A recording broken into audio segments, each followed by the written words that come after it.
Hi எல்லாருக்கும் வணக்கம். நான் இப்போ ஹவுசஸ்மெண்ட்டாக இருக்கோம். உங்கள் சுபக்ஷ்மி. என்னடா ரொம்ப நாள் வீடியோ போடல, இப்போ அஞ்சரை பெட்டியை தூக்கிட்டு வந்துட்டானே தானே பார்க்குறீங்க.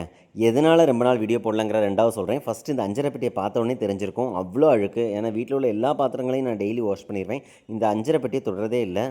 அதுக்கப்புறம் தான் பார்த்தா இந்த அஞ்சரை பெட்டியும் உப்பும் வந்து மகாலட்சுமி குடியிருக்கிற இடம், அதை வந்து ரொம்ப நீட்டாக வச்சுருக்கணும்னு சொன்னாங்க. ஸோ அதனால தான் காலையில் அஞ்சரை பெட்டியை க்ளீன் பண்ணலான்னு எடுத்து வச்சுட்டேன். அதுக்கப்புறம் பார்த்தீங்கன்னா ஏன் இவ்வளோ நாள் வீடியோ போடல, ரொம்ப கேப் ஆகிடுச்சு நிறைய பேர் கேட்டிங்க. அதுக்கு ரீசன் என்னென்னு பார்த்தீங்கன்னா, ஒய்ஃப் வந்து கன்சீவாக இருந்தாங்க.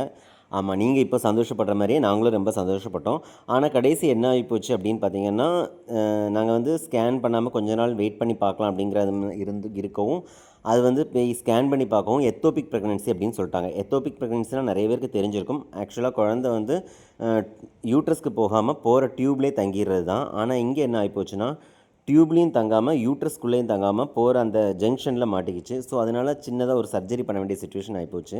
ஸோ அதனால் ஒய்ஃப் வந்து ஒரு 2 months வந்து லீவ் போட்டிருக்காங்க. ஸோ அவங்கள பார்த்துக்கணும் இல்லையா, அதனால தான் வீடியோஸ் எதுவுமே போட முடியல. இப்போ அவங்க ரெக்கவர் ஆகி வந்துட்டாங்க. ஸோ அதனால தான் இப்போ வீடியோ பண்ண ஸ்டார்ட் பண்ணிட்டேன். ஸோ வந்து அவங்க வந்து ரொம்பவே டல்லாக இருந்தாங்க.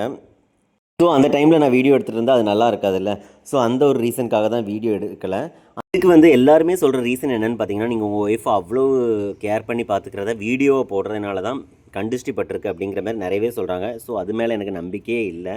எனக்கு வந்து என் மேலேயும் நான் கும்பிடுற அந்த கடவுள் மேலே எனக்கு நம்பிக்கை இருக்குது. ஸோ வந்து இந்த சின்ன சின்ன ப்ராப்ளம்ஸ்லாம் கடவுள் வந்து ஆட்டோமேட்டிக்காக கொடுத்துட்டு தான் இருப்பார். ஸோ அதுலேயே நம்ம மனசுடைஞ்சு போயிடக்கூடாது. நான் ஸ்ட்ராங்காக இருக்கேன், ஆனால் என் ஒய்ஃப் வந்து கொஞ்சம் வீக்காக இருக்காங்க. ஸோ அவங்கள வந்து அதாவது உடம்பளவில் நல்லாயிட்டாங்க, மனசளவில் கொஞ்சம் வீக்காக இருக்கனால அவங்கள வந்து கொஞ்சம் தேர்த்தி எடுக்கணும்ல, அதுக்காக தான் வீடியோ போடல. ஏன்னா அவங்களுக்கு வந்து முன்னாடி பார்த்துக்கிறத விட இப்போ வந்து அதிகமாக பார்த்துக்கணும். ஏன்னா வந்து சின்னதாக ஒரு சர்ஜரி நடந்திருந்தாலும் என்ன சொல்கிறது, சர்ஜரி சின்னதாக இருந்தாலும் அவங்களோட உடம்பை வந்து அதுலேருந்து ரெக்கவர் பண்ணி அவங்க மனசையும் ரெக்கவர் பண்ணி கொண்டு வரணும்ல. இனிமேல் கண்டினியூஸாக டெய்லி வீடியோ போட்டுருவேன். ஸோ வந்து கெட்டதோடு முடியட்டும் அப்படிங்கிறதுக்காக ஒய்ஃப் வந்து இனி 2 months வீட்டில் தான் இருப்பாங்க.